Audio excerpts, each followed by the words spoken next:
going on, friends? How is everybody?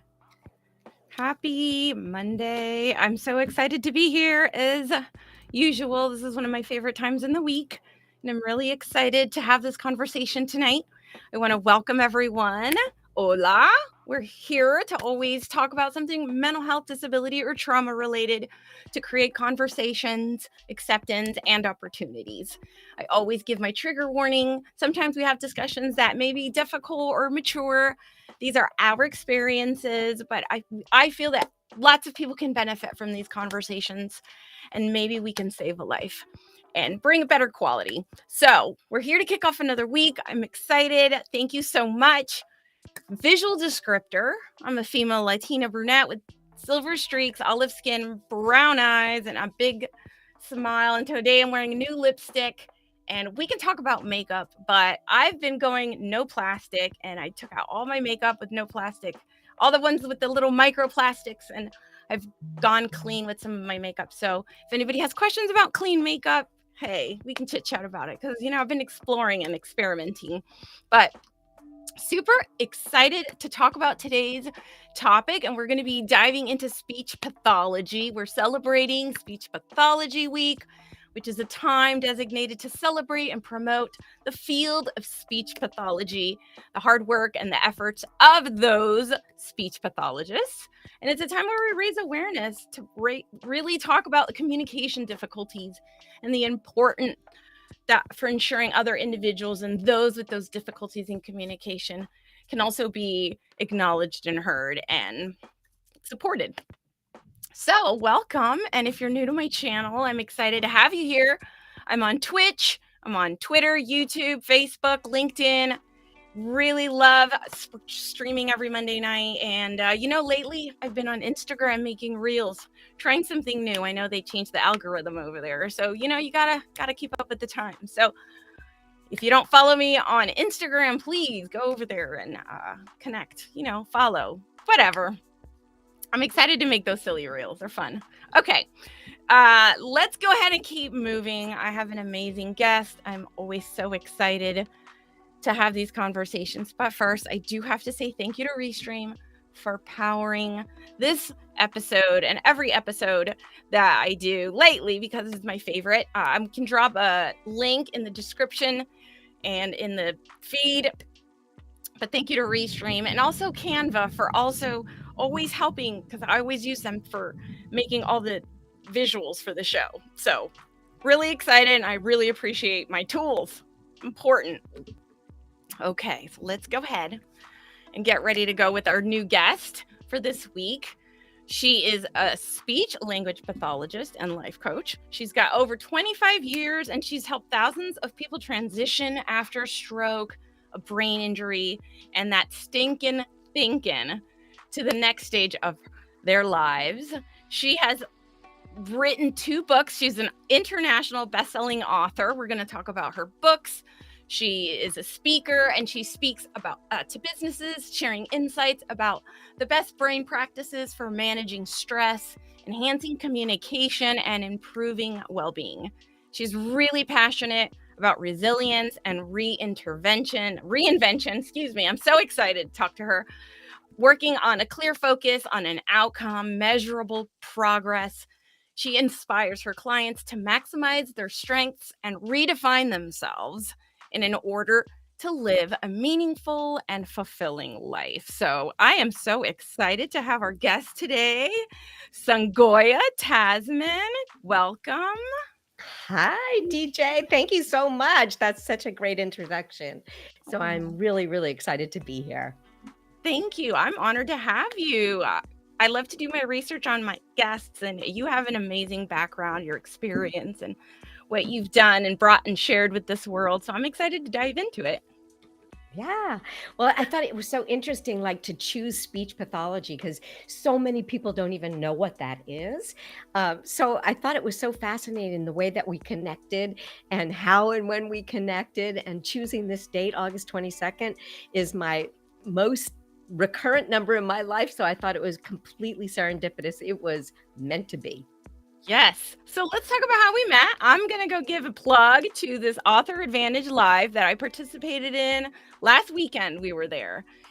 And I already had this topic planned and I didn't have a guest yet. And then you came and I could feel your energy and we chatted for a minute and we just hit it off. So our networking really does pay off. People get out there and network. Amazing individuals are out there. Look at that. Josiah says, hi, all. Yes, it was an amazing Yes. event and connection. And just we happened to be in room 3 and started talking about it. And it was just perfect. It was perfect. So you are a best-selling author. You've got 2 books. And we're going to talk about it because it really talks about your profession with speech pathology as well as trauma, right? Brain injury, and well, which is stroke. So we're going to talk a little bit about that. But let's say hi to the chat because I don't want to leave the chat out of it. Yeah. Chat, hi. Everyone's here to see you and talk to us. And hi, Juana. I How are was going to say, you? hi, Juana. Yes, that's so Yeah. nice. Your Saturday No, night. All right. All right. Mackenzie's here. Yeah, that's the best mod ever. So excited. Thank you. Anthony reads from Kidney Trails. Absolutely amazing podcaster, live streamer, has an event that he does as well to really encourage kidney care and kidney coach. So I've had Just him as a listen guest. to him. Yeah, he was fantastic. And actually, Fantastic. one of my stroke patients also is a recent kidney recipient. Amazing. So she's going Yeah. through that process 1 year. 1 year. Yeah. Amazing all the communities you really find through experiences like this, going to author events or live streaming or just just being out and networking and really meeting people with these stories. So we got to say hi to Josiah. Thank you, Josiah, for being a guest on our show and being a part of that amazing event and being a speaker over there at the Author Advantage with Self-Publishing School. I mean, it's a gift that keeps on giving. I know that's so cliche, but it's so true. If you're not out there really taking advantage of those amazing opportunities, I mean, you're missing out. So participate, get in there. Okay. Hi, Gabe. Thanks for popping over. Thank you for hanging out with us and dropping a comment. All right, Juana. Yeah. Say hi. Hi, Say hi. hi, Juana. So nice to meet you. I've heard So you nice. chat with DJ before, so it's really nice. Weren't Oh, you sick? Was Juana sick? Is she getting she better? wa- yeah. Yeah, Look all at right, you did girl. your homework All right, I too. did, I did. I loved her comment. It was like something like, "Oh, it was rough," but I'm glad to hear you're better. The body is Yeah. resilient. That's one of the real things that I want to share is how resilient it is from, a daily illness or whatever, kind of an illness to Mhm. something as significant as a traumatic brain injury.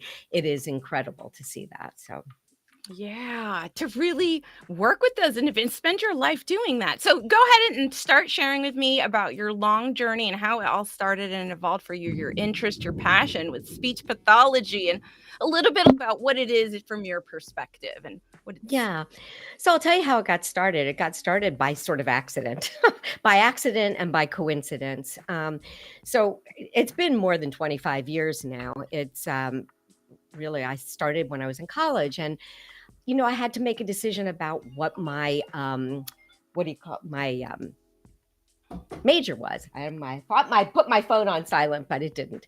Anyway, I had to make a decision about what my major was. Well, right at the same time, my grandmother had had a stroke, and my Mm. mom, she lost her ability to communicate. So that particular type of disorder is called aphasia, where you've lost the ability to find words and use words. And there's many different even elements of aphasia. But what happened was she was so frustrated, and my mom was watching the speech therapist work with her, and she knew that I liked people, that I was into communication, that it was something that was interesting. She said, come and just watch her.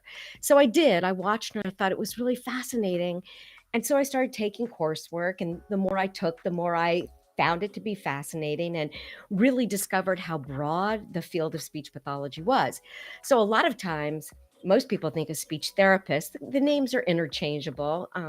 Commonly, we say speech pathology is because we really look at diagnosis and treatment of things. But a lot of people know speech pathologists is working with kids who have an S or an R problem, right? And they don't Mm. even realize that. So that happens a lot in the schools, but the field is really huge. I was in particular interested in the brain.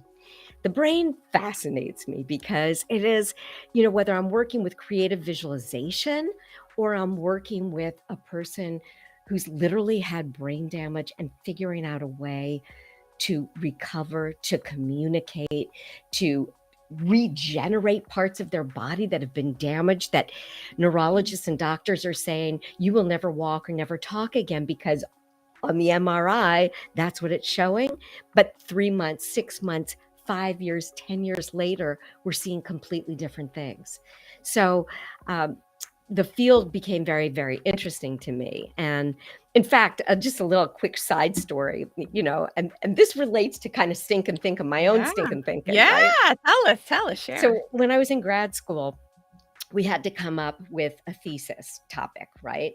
And so my idea was like, we have two hemispheres of the brain, and it is commonly believed that one hemisphere is controlling, language and linear processing, and every part of the brain is mapped out for a particular function.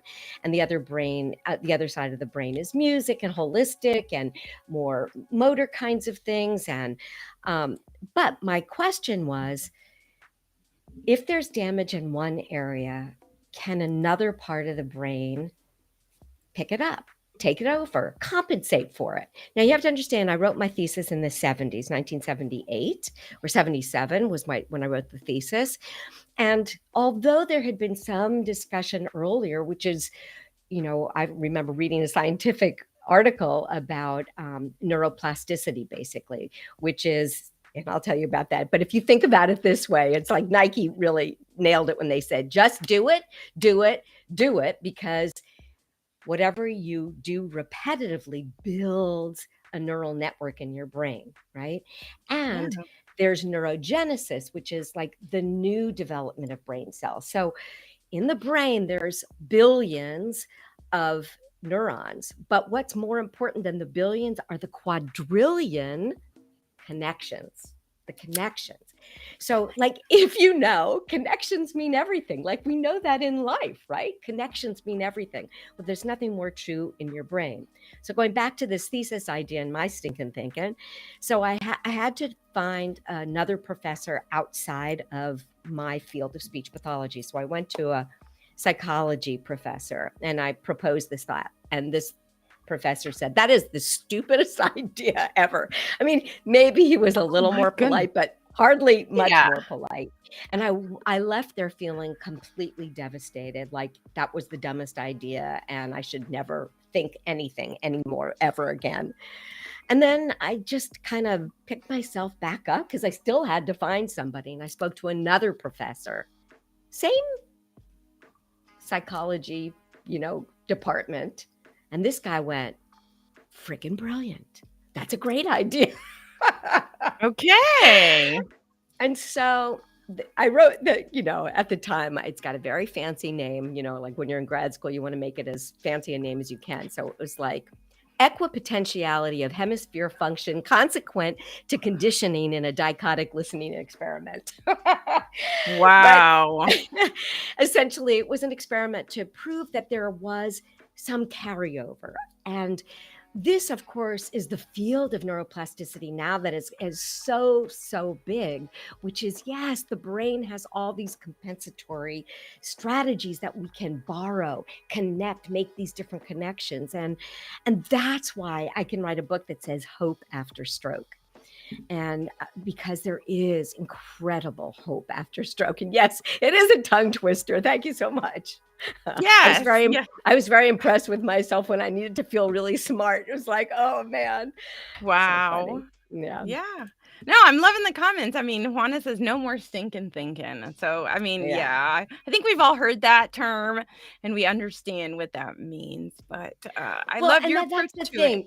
Yeah. So the stinking thinking is really for like what we do. I say you don't have to have a brain injury to damage your brain. We can do it with our own stinking thinking. And I surely was doing that with mine. And it's like, what are the what are the thoughts you're going to feed yourself? So I see that with all of my clients, whether they're overcoming something majorly catastrophic, or they just have that stinking thinking about their own selves in terms of like, Mm, I'm not good enough, I'm not smart enough, right? yes. Yeah. That is a thought we just like something on a plate of food, It's so like, I think I'll hard. leave that one away. Not eat Yeah. that thought. Yeah. Yeah, and I like what it talks about. You made a reference to behavior. What I would say as our practice, our muscle memory. Some people have referred to muscle memory and really just doing it. And I love that point of just doing it and not like thinking about it. Is that to Well, get your yeah. memory, get your brain to remember and to real. Okay, so this is a new process. This is a new and build those connections, right? Rebuild the Right. connections in a new Right. way. Right. And it does start out from a conscious place Conscious. of having to do it, because I don't know if you know about the four sort of steps of learning, Yes. but you start out in this unconscious place. And if you think about the time that I always like to talk about driving, right? There was a time in Hmm. most of our lives where we didn't even know that we didn't know how to drive, right? It just didn't even occur to us. That's our unconscious incompetence. And then we move up and we start to say, oh, okay, I know that I don't know how to drive, but I'm not really skilled yet. So that's where you sit behind the car and you press the gas pedal and you go flying, right? So you're conscious that you don't know how to drive, but you're still incompetent. And then you Okay. move to the place of conscious competence. So that's where you're like, okay, and you talk yourself through it. Like, okay, I know I need to press slowly on the gas. I know I need to put the car in, you know, reverse and then look in my mirror before I start to back up. You have to be conscious Conscious and of you the steps. develop Yes. conscious of the steps and you And develop some develop that competency. fluidity, right, the confidence, Correct. right. Okay. Right. But then after you've done it so many times, like now, if you're a decent driver, you can talk on the phone, you can put on your makeup. I don't recommend it. Some Don't do people that. can carve a turkey, right? Oh my But you can goodness. you can multitask, like you can have a conversation and drive and get to your destination without all that self-talk. And that's called unconscious competence. And so, as we reinstall things in ourselves, even that quote, stinkin' thinking, if we Mhm. walk around by saying, I'm not good enough, we're going to have some switching over of our own personal self talk, right? And maybe you Yes. can't go from I'm not good enough to I'm amazing. Like that's It's too big, yeah, right? no, that's not realistic for most of us. It's not realistic, right? So our brain is totally going to reject it and they're going to go, liar. That is not true. Liar, Right. liar. So we have to go for something like some people feel they're worthy. I wonder what Mhm. that's like. I wonder what it would be like for me to feel that.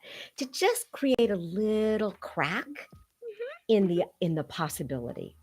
And there's all kinds of ways to do that, but I um love it. This comes up yeah. a lot, so I feel like this is really important and so validating for you to share it, and I love to hear it because it really is so important.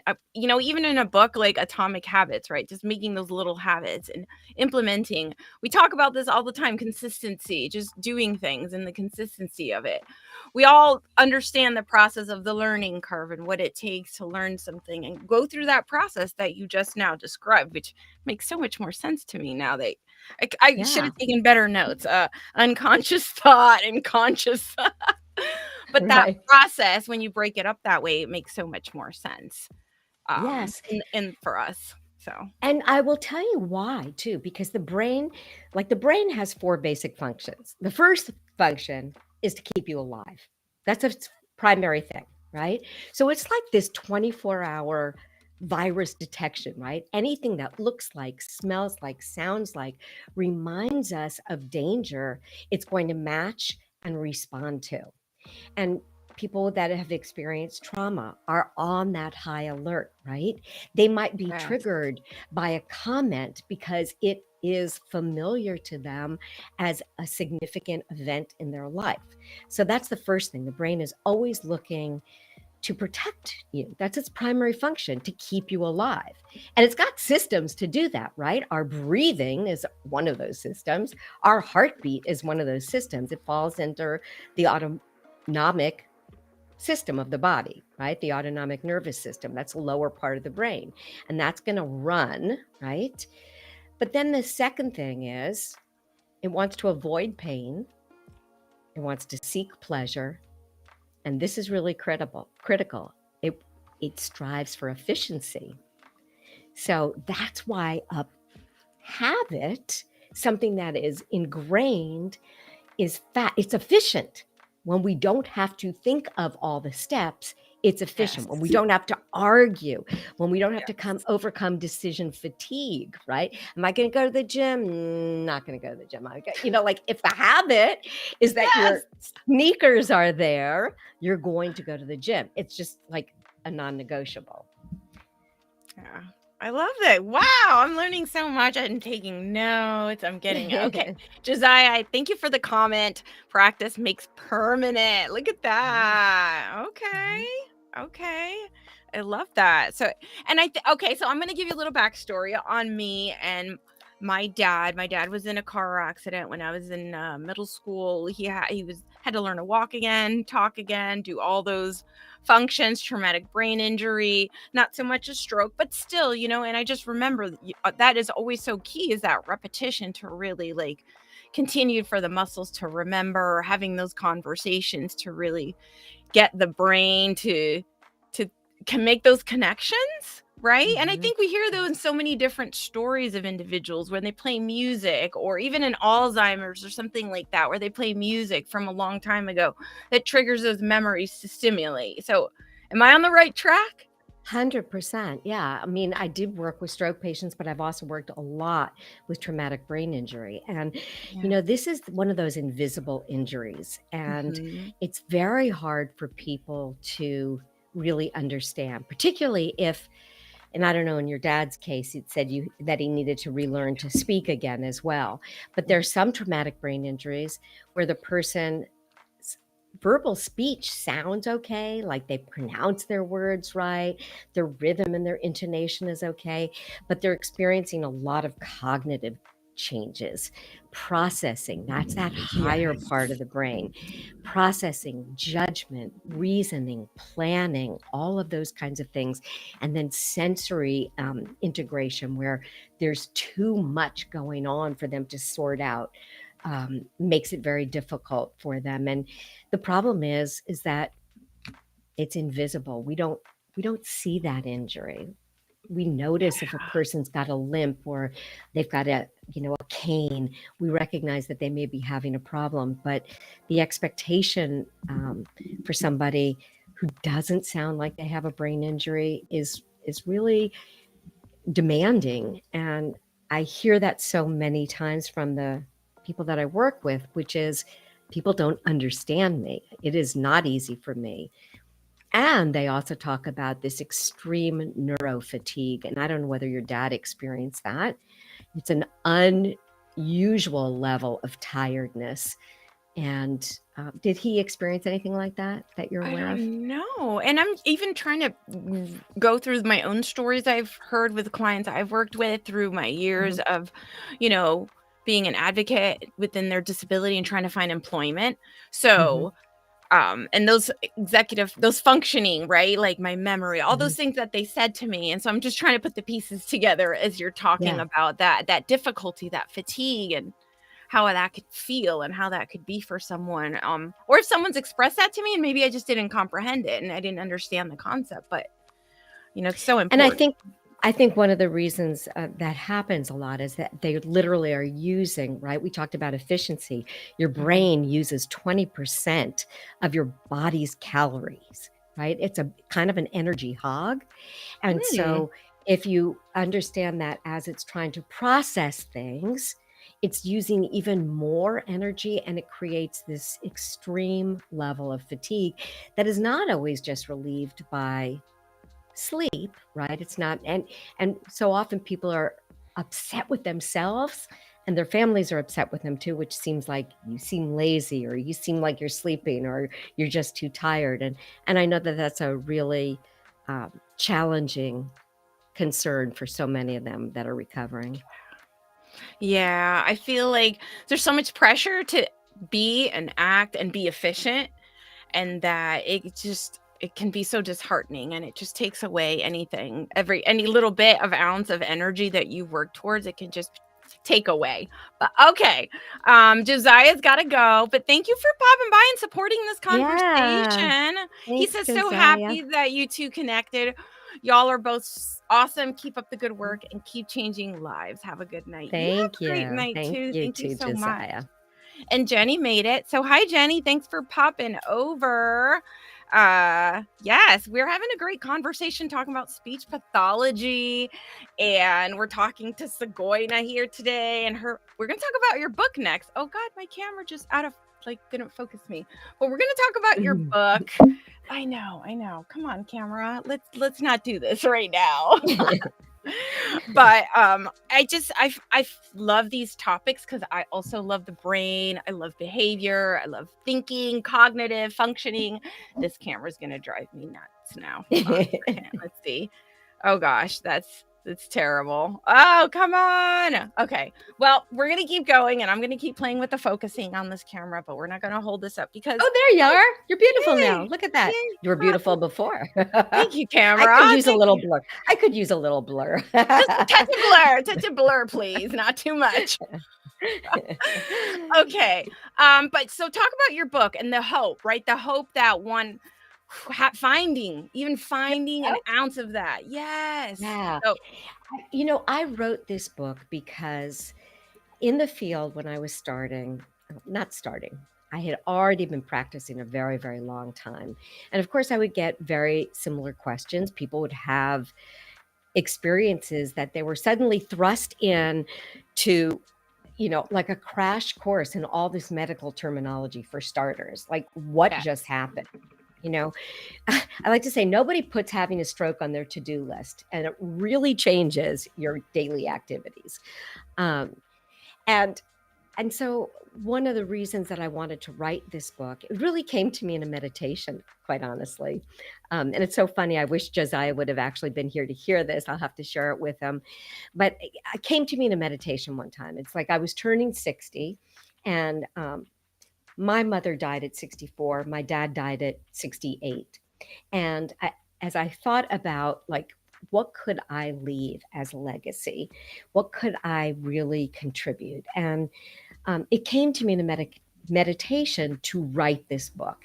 But then I argued. I had a little argument with God. I went, okay, listen, if I'm going to write this book, I have to write it on the terms that I want to write it on, because I believe that there's a holistic approach that's not necessarily taking place in the traditional medical community. Yes, the medical model. It's just not in the medical model. And like, I'd been practicing that way, but the way I'd have to write my notes for Medicare, I couldn't say something so off the wall as visualization. I mean, it was like, what? That is crazy. It makes sense though. But yes, you'd have to be careful of how you describe, because certain words would probably just make it feel like it's not within their medical model and treatment. Correct. Or quote evidence-based then. But even though now that we totally know how evidence-based visualization is. I mean, look at any great Olympian who has been, oh gosh, all the gurus. Listen. Yeah. You've done some work with some gurus. I saw your bio there. Yeah. And I listen to Tony Robbins, and they talk about visualization.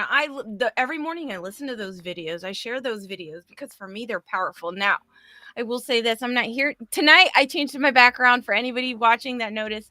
I have a different background, but I have positive affirmations, and I believe in the power of the positive affirmations and really like taking the time, meditating and internal, right? Like taking that time to harness that energy. So I support that, and I love that is becoming that much more acceptable now.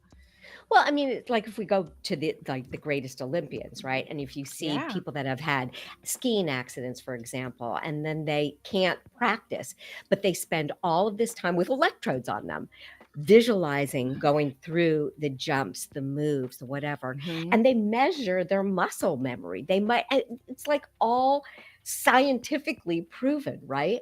But so going back to this argument that I had with God, it's like, if I'm going to write this book, I'm going to write it in the way I want to write it. And so I wanted to make sure that, number one, people felt smart and empowered. Like when they pick up this book, they've been thrust into this situation. They don't understand who's involved. They're emotionally distraught. There's language coming at them. There are decisions to be made. They can't even have a conversation that's meaningful with their doctors because they lack the language.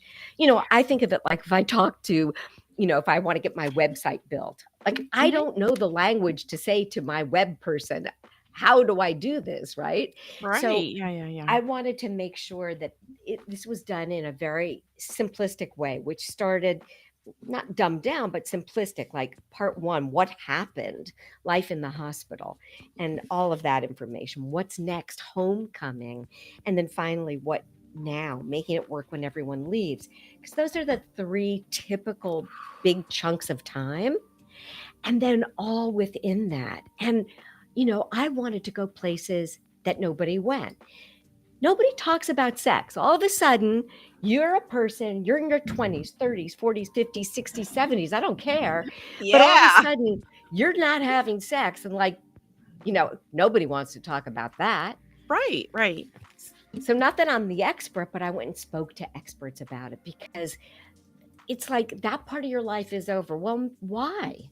Why is that part over?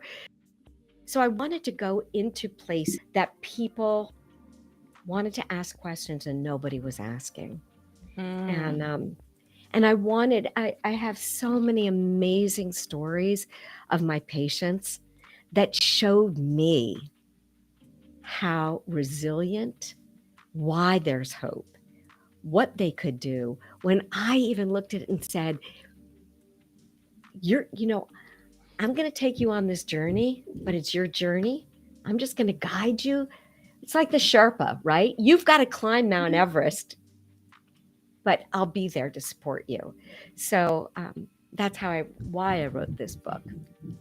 Okay, so as you talk, I'm listening to your voice, and I mentioned this before we got started, was that you self-narrated your book. It's available on Amazon, so we're at the 33-minute mark, and I got a couple things I want to say. Number one, Gabe, because you're still here, and I saw your comment to Kenny D. Kenny D, I didn't see your comment, so if you're here, drop a comment for me, and I'm going to try to give you a shout out. But Gabe, did you hear that? She talked about legacy, and Gabe on his show, he's notorious for asking his guests about the legacy that they want to leave. So I'm glad you touched on that. And Gabe, if you have any questions, feel free to throw them in the chat for her because I know that is your expertise. But I just think that was like wonderful. So since we're at the 30-minute mark, I'm going to go ahead and show a post your book while we're talking about it. Okay. Here we go. Hope After Stroke. It's available on Amazon in multiple formats, which I absolutely love. You can get it on Kindle, you can get it hard, you can get it softback, and you have audio. and audio, yes, which Yeah. do self-narrate, and it has over 250 reviews. It is a bestseller, so go out there and pick up this book, The Holistic Guide, right? To getting your life Yeah. back. I love that for caregivers and Yep. survivors. Yeah. And, it's interesting. That was the other thing. Like people started saying, well, who are you writing the book for? Is it for caregivers or survivors? Like it had to be this either or. And I kept saying, it's for both because it's so funny because back then I wasn't that convinced about it, but I kept saying it. And now it's like, yeah, it's for both because in the beginning, if you do have a caregiver, the caregiver is going to lead. You are not in a capacity to lead. But ideally what happens is that as you recover, the survivor starts to take over more of the independence of it. That's the whole idea, is to get there and to transition those roles. And you know, it's well, and because the caregiver does so much, I ended up doing another book, and that was the 12-week recovery journal or essential guide and workbook for caregivers. And this is because caregivers need to give themselves care first. And it is a tough job being a caregiver. Was when your father had his injury, who was caring for him? Who was the primary caregiver? My stepmom, his Mhm, wife. Yeah, my stepmom mhm, was taking care of him. And he was going to therapy, all kinds of therapy. So I just remember that she wasn't working and she really had to be home to provide care for him and watch him. And it was, I mean, I was young, so I can't really remember the length of time, but I just remember it was really stressful. And a lot of the things you're saying really so for one primary example of what I remember I was explained to was he had all these memories, but it's like when you drop a deck of cards and you pick up all the cards and they're not in any order, but they're all there. There's just no idea of what came first, before or after. So things like that, that he may remember an event, but he may not remember when it happened or who was there. So there's pieces missing, right? The brain fog. So I remember that's been really hard, the emotional changes, the behavioral, the personality change. So this is something I love to talk about, and this is kind of personal, but I'll say it anyways. I'll share just for, a good host kind of right, story. But, right. my dad used to be an entertainer, right? And I always said, like, he Mhm, wanted to be a soap opera star, and it was so cute. Oh my mhm. goodness, it's thunder and lightning. I don't know if anybody heard that, but I heard that, yeah. yeah. So he wanted to be an entertainer, and part of me wonders I didn't get to see that comedian in him because of his car accident Mm, that kind of took a lot of his personality away. Right? He mhm, had a lot of aggression, which he never tended to be an aggressive person, but with mhm, the emotional like inconsistencies, I don't really know how to explain it, right? Not mhm. being able to manage your cognitive thinking, getting frustrated Mhm. because you can't find the word. You said aphasia, and I don't know that relates Aphasia. Uh-huh. aphasia. But I know Bruce Mhm. Willis, right? That was very prominent just not that long ago when he came Right. openly about his diagnosis with that. So I know that that's been out there kind of publicly lately. But yeah, like how difficult it is to find the word, the frustration you feel. People don't understand you. They don't give you the time. They get frustrated if you're not efficient in your communication. Yeah. So Yeah. this is And a there's so conversation. many components about that. So, what Bruce Willis has is something called a primary progressive aphasia. So it's a Mm, slower, longer period of time. What your dad experienced was a traumatic onset, mhm. and yeah, your description of the cards was perfect. I talk in my book about like a filing cabinet coming in, like Yeah. a gigantic, crane emptying all this stuff, and the stuff is there. So aphasia, your intellect is not impaired, but your ability to express yourself is. And it may Mhm. be that you can't find single words. It may be that you can't put together whole sentences. It may Mhm. interfere or interrupt your ability to read, to use gestures. People would say, well, then just use gestures. Well, all of these communication systems are impaired in some degree. Reading, writing, gesturing, speaking, those are part of them. Then Mhm. I don't know if your dad had any of this experience, but the actual motor component of slurring your speech, right, which makes you Mhm. sound drunk. So those people that might be able to drive and might have the cognitive capacity, if they get pulled over and they sound drunk, they can be misinterpreted, right? They can end up in jail. There's so many different components of just the speech part that takes place, or the communication impairment with an injury. That does make it very challenging. And yes, somebody asked if I've seen Oh, cognitive Jenny. losses with COVID, and people have complained about that, right?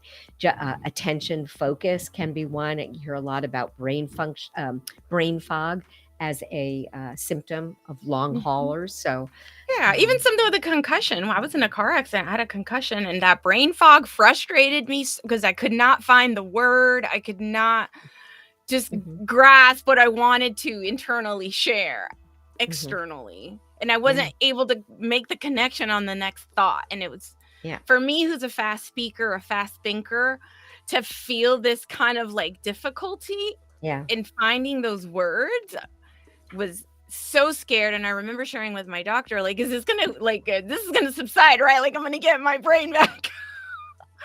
But I mean, mm, it was so scary, and you just don't it is. know. Oof. It is. And then, of course, when we add this layer of Mm, fear and disappointment and sadness onto it, it grief. exacerbates it. Grief, all of those things need to be processed because that does not create the conditions for easy thoughts to be coming Yeah. out, right? Any kind of added pressure, urgent situations where you have to respond in a certain amount of time, as quote, something as simple as ordering coffee at Starbucks. If you want a Yeah. latte that's a venti latte with I mean, there are like 20 different qualifying adjectives. You get up there and like the pressure, right, to say something um, And can fast, be right? Because there's somebody behind you, right. and then there's the Yeah. cashier Right. and all these things, and then maybe the music and all the colors and Correct. all these external sensory Exactly. that we're trying to Exactly. take in. I know, because it happens to me, Exactly. like, that overwhelmness. The Yeah. overwhelming part, and so that makes it even harder. So, there are so many things that we learn about managing or conserving energy or utilizing our energy in certain conditions to modify some of the conditions, but also modifying those internal conditions, getting out ahead of it. I really stress like a practice of focus and internal meditation. And they've there's lots of studies right now that are proving how meditation is helpful to people with aphasia, to people with brain injuries, for focus and for memory. I love And that. so, yeah, I did not know that, but I love how science is really being able to finally capture the importance of that and how that works and on a deeper level. Um, yeah. And when the Mayo Clinic starts talking about meditation, it's like, hello, yeah, welcome, welcome to the world. I know it took you a while to figure it out, but all right, yeah. now that you've mentioned it, it's everybody's on board. Yeah. Okay. We're going into 43 minutes. Let's talk about your other book because I know you have a second book, and I want to make sure that we give credit to this one. This one seems like something that might help me a little bit, but let's just talk about it. Yeah. Just decide. Just decide fail-proof strategies to up-level your life, Yes. career, and relationships. And it's so much about decisions, right? The decisions that Mhm. we fail to make, the cost of indecision, the things that we leave that are open loops, right? Open loops create a lot of stress for us. And it doesn't mean that we want to have impulsive decisions. We want to make good decisions. But so often we get into this analysis paralysis. And it's so funny because some of my smartest clients, like attorney type of a clients, who are really good at doing the research and looking at the pros and the cons and looking at it from every angle, it's kind of like just a little bit of a buffed up version of indecision or procrastination. And and um, we find that making a decision and moving forward, we always know the next step, right? Those Yeah. decisions, we find out what the next step is. But when we're stuck in that paralysis state, um, we utilize our vital energy, we drain our vital energy, and we end up regretting things. We feel disempowered. We don't learn to trust ourselves. Um, and we suffer from decision fatigue, right? So there comes a point of the day where, I think happy hour was named happy hour for a certain reason, right? Because by the time you're at 5 o'clock, you've made thousands of Yes. decisions. Yes. You've made thousands of decisions, whether from simplest ones to big ones. And we don't want to think anymore. We just want to turn our brains off. And so there is strategies of deciding in advance. We talked about like going to the gym, right? When we put our sneakers in front of the door, or we already have our gym bag packed, so that we don't suffer from that decision fatigue. That extra step that yes, I've heard of this and I've read on this here and there, this kind of method. And I think it really does help preserve your brain power. I believe it. 100%.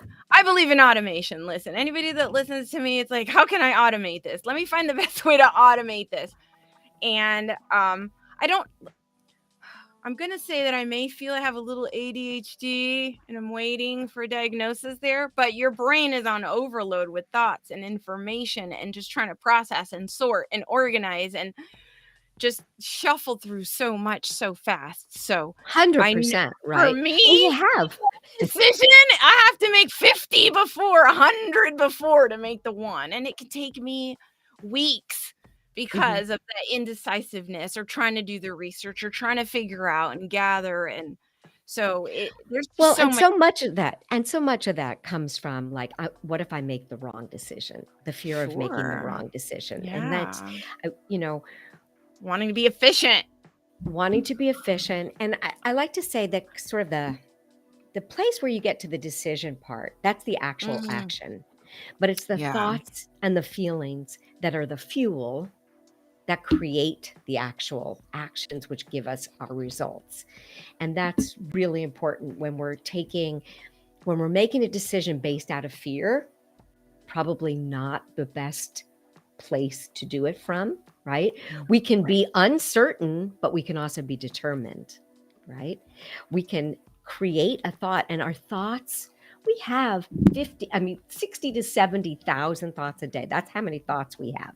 And trust me, they're not all like Mother Teresa worthy. I know they aren't for me, right? No. They're not. And so we have to like be able to listen to those and go, all right, is that a thought that I even want to think? Does that thought influence how I'm feeling right now and this decision? Confusion. Confusion. And that goes a lot into the hope, right? This feeds a lot into getting that hope, keeping that hope, maintaining and preserving to move forward, to continue to get through. Yeah. I mean, whenever we're trying to achieve something that's bigger than us, somebody was talking about imposter syndrome.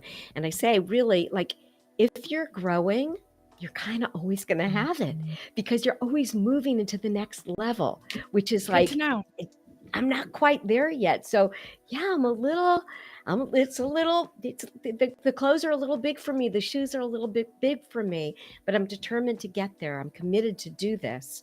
And sometimes we can even take action when we hear that voice, and we might say, it's like taking noisy kids in the car with you, right? I don't know if you have kids, but when they go, I don't want to go there, it's like, I know that. I hear you. Thank you for sharing. Buckle up. We're out. We're going out the door. Oh, yes. So true. So true. I just want to say real quick to Jenny, because she made a comment here. Let me see. Jenny says, I have friends in the military who have issues with brain issues from being around the front lines of the bombs. There are a lot of studies on the brains of veterans. So thank you, Jenny. 100%. I'm a veteran, and I love that you bring awareness to our veterans also as well that have a different set of what is the word? Like they're exposed to different things being in the military, and they have to deal with the Veterans Administration. So I know that, but thank you for bringing, because it's so important. I want to share something really, really wonderful about that. This is one of the people that I train with. His name is Dawson Church, Dr. Dawson Church. And he did, I don't know if you're familiar with what EFT is, emotional freedom technique, and tapping. It's known as tapping. Oh, like the yes, on the arms right here. and these acupressure points. So it's essentially utilizing acupressure points along with cognitive behavioral therapy.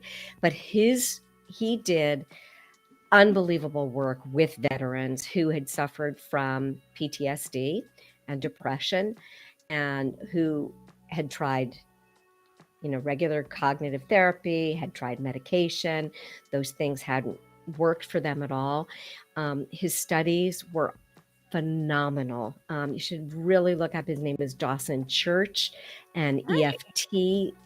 The work he did with veterans was, in fact, they ended up. I might misspeak about the actual study, but they used 3 different groups, and one was just traditional cognitive therapy, one was just medication, and one was this tapping group. And what they measured, so they actually measured the level of cortisol in the mouth. Cortisol is a stress hormone. Yeah. Cortisol is something that we all have, and we need cortisol. Cortisol wakes us up in the morning. Cortisol is the thing that if we're walking across the street and a bus is coming at us, we want to activate the fear response to flee, right? So it activates the fear, freeze, flight, or Right. Fight or flight, I've freeze. heard. Fight or Yeah. flight. Thank you. Freeze. Fight or flight Yeah. response. Exactly. So cortisol is like the main hormone that starts the whole process, and it actually triggers like 1,400 different hormones in your body. So they measured the level of cortisol. Now, cortisol is great for activating it as you need it, but having a chronic level of, that's your sympathetic system, which I'd call the stress system. On the other side is the peace or the parasympathetic. When the chronic stress is elevated, it is taking away brain function, it's depressing immunity, physical thing, it's depressing digestion, it's depressing many different functions chronically that lead to depression. So they measured the level of cortisol in their mouths, in their saliva. They actually sent the results back 3 times because they could not believe the reduction in cortisol was so statistically significant. They thought something was in error. So it was a phenomenal study. The work Wow. with veterans is absolutely amazing. You should really look it up. It's Boston Church. I forget exactly the name of the thing, but if you look it up, veterans and Yeah. EFT tapping, phenomenal Wow. work. Yeah. It sounds Yeah. to me similar to when I was a caseworker and I worked with kids in the system, right? Abuse, neglect. That's kind of like kids that have are in that hyper state or hypo state of fear, right? Like Yeah. Right. because of Chronically their activated stress response. yeah, and how that affects their mental health, their psychological 100%. development, and all that into adulthood. So I've heard of that because of working in that field for so long, and understanding like how that the cortisol and your stress and living in a high stress, how it affects those abilities to function and emotionally regulate and whatnot. Absolutely. I actually talk about it in here because I did train with Dawson Church and I have used EFT techniques with some of my patients. And they've had amazing results. Could I share a little quick story? Oh, yes, of course. Okay. So one was a woman, she was a postal worker, and she was walking the beat and she wasn't feeling well. So she stopped into this one place and asked them to call 911. She said, like, can you call 911? By the time 911 arrived, she was having a full-on seizure. So she woke up in the hospital. She was by herself. And when I met her after she had some surgery. And I'll go back to the beginning of the story because it's really fascinating. When I talk to her, I always say, like, what medicines are you taking? And tell me all the things. And so she told me what medicine she was taking. But then her sister came and she said she's taking Xanax and Ativan. She never had panic attacks. But now, since she's been home every day, right about 5 o'clock, she has a panic attack. And she never had them before. So I asked her if she was willing to kind of just explore it by using some of these EFT techniques. And it looks a little strange. It looks a little weird, but it's like, even though, and you just do this setup statement. And what happens is you allow your subconscious or your conscious thinking to be bypassed. You move into a different sort of mental state as you move and talk about these things. And as we start, even though I have these panic attacks, even though we this do is it. your Where can karate we chop practice? point. Right here. Okay, we'll You just practice do it right here. But I'll just Okay. say, even though I've had these panic attacks and I don't know where they come from, I still love and accept myself, and I'm open to understanding. And we say that 3 times, and then we go through the spots. And I went, this panic attack, this panic attack. And as we started to tap through it, she said, I remember, and she just talked about waking up in the hospital. And I tapped with her. She said, woke up in the hospital and I was by myself. The doctor was at the end of the bed. And the doctor said, I'm glad you're awake. We found out you have a tumor. We don't know whether it's benign or malignant, but we'll take some tests and I'll be back. And then he left. Right? That's like, okay, that's kind of heavy, right? And she said, I was alone. So we tapped about being alone. So tell me about being alone. What do you notice? And she said, oh my God, I hear this noise. And I said, what's the sound? And she said, tick, tick, tick. I said, what do you think it is? And she said, it's a clock. I said, tell me what time it is. She said, 5 o'clock. And she burst into tears. And she realized that she had made this significant event at that moment, but she had never connected it. And she just allowed herself to experience that in that moment. Now, she still needed to recover. She still had physical things to recover from, but she wasn't having that panic attack anymore at 5 o'clock that was preventing and overlaying. It was just incredible. That was a one and done thing. It was amazing. Yeah. Wow. I It love was those really powerful. stories Yeah, it of was powerful. breakthrough Yeah. when you come into that. Yeah. It Yeah. was really something. Yeah. That's beautiful. Thank you for sharing. I love Yeah. knowing about the possibilities, what's possible out there, to not quit, to not give up, to surround yourself with whoever you can to find that support. Real quick, because caregivers, when we talk about support, Yeah. caregivers, a support month is in November. I know that we honor a lot of caregivers and what they do for individuals with different abilities and needs. So I just feel like that is always so important to acknowledge the caregiver role, and the multiple roles they carry, because it's not just one role. A caregiver is all the things, lots of things, and they're just one person. And normally they're the closest person, right, to the person with the special need, or Right. the illness and Right. whatnot. So it's gotta give so much consideration and support too, and acknowledge what they go through. And You have to. And yeah, they have to take care of themselves because they cannot operate from an empty tank, and they are no, giving doubly, right? They're giving to their partner or their child, but they have to take care of themselves as yeah. well. And their life doesn't stop, and all the stuff that goes with that. That's one of the things, like, just part of this journal is the daily journal, which Oh, I is love that. It's like action focus activities. You can write in it. There's prompts. 100%. 100% and quick, because they don't have time, right? Yeah, The first question I want to say to them is, how do you feel today? What's your energy like? What's your emotional state? What's your energy like? to get them And to what connect with themselves, right? 100%, because they have to give to themselves before they go out. They have to fuel themselves first. That's the most important thing. And you cannot give from an empty tank. You just can't. So I asked them, what do or can I appreciate today? What can it be? I mean, it might be as simple as, I like to say this, when you bake anything, the very first thing you have to do is turn on the oven and preheat that oven. And that's what it's like for this. You're preheating that oven. What can I tune myself to and focus on appreciation? There's some others, but it looked like you wanted to say something. No, well, we're wrapping up. So Okay. I want to Okay. make sure people can connect with you, why they should connect with you, reach out to you. Go out there, get this book. It could be a great gift. It could be such a great tool or resource for someone that may seem like they're in the situation that we've kind of talked about. So just please consider getting her book and getting it a Kindle, and reaching out to you, right?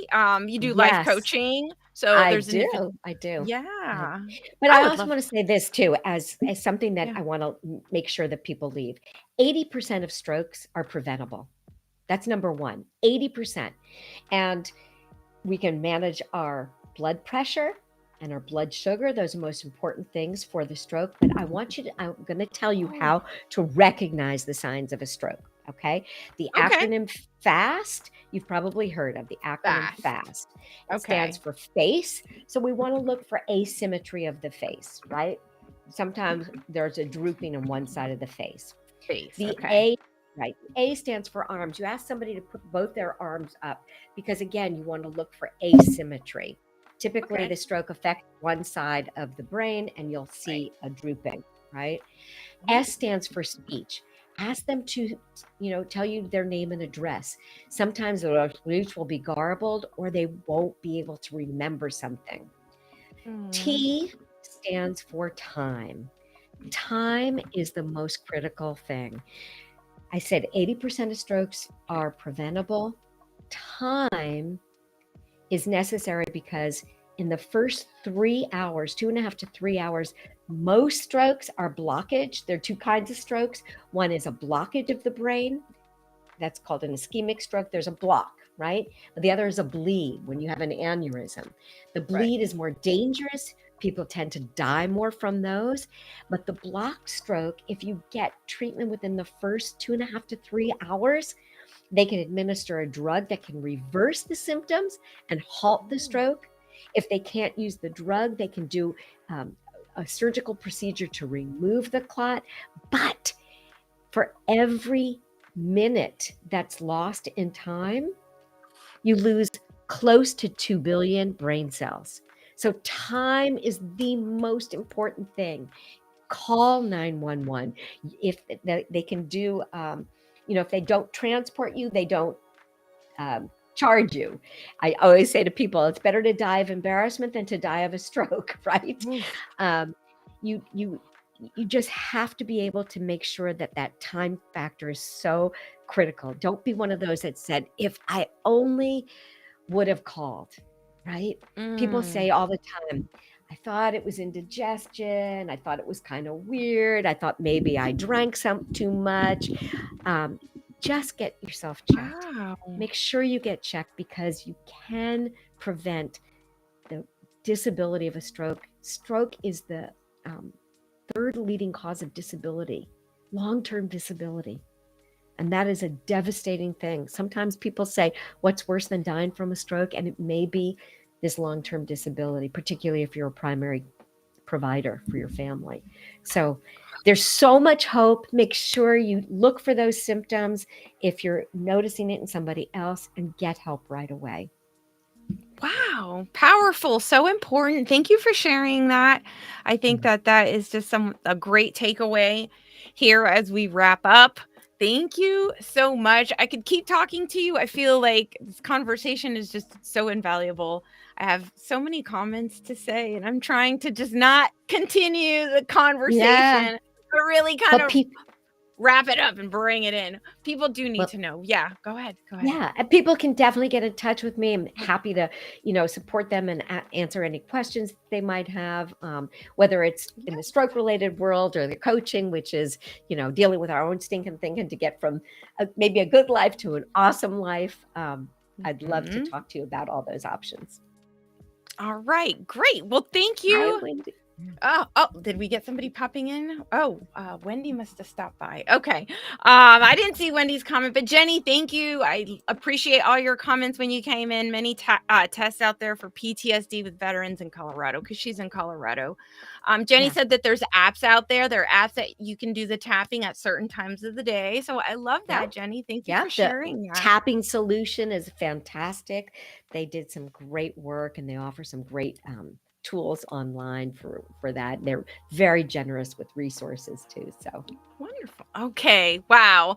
Well, we're gonna go ahead and wrap it up and just appreciate you bunch of sharing all the wealth of information and knowledge and years of experience, and just meeting you has been so absolutely enlightening, and just honored to have you as a guest. Oh, thank you, Thank everyone. Everyone's you. saying Thank you thank so you. much, No, Jenny and Gabe. Kenny. Thank you. Yeah, Yeah. Saturday night, Mackenzie. Thank you for listening in and participating.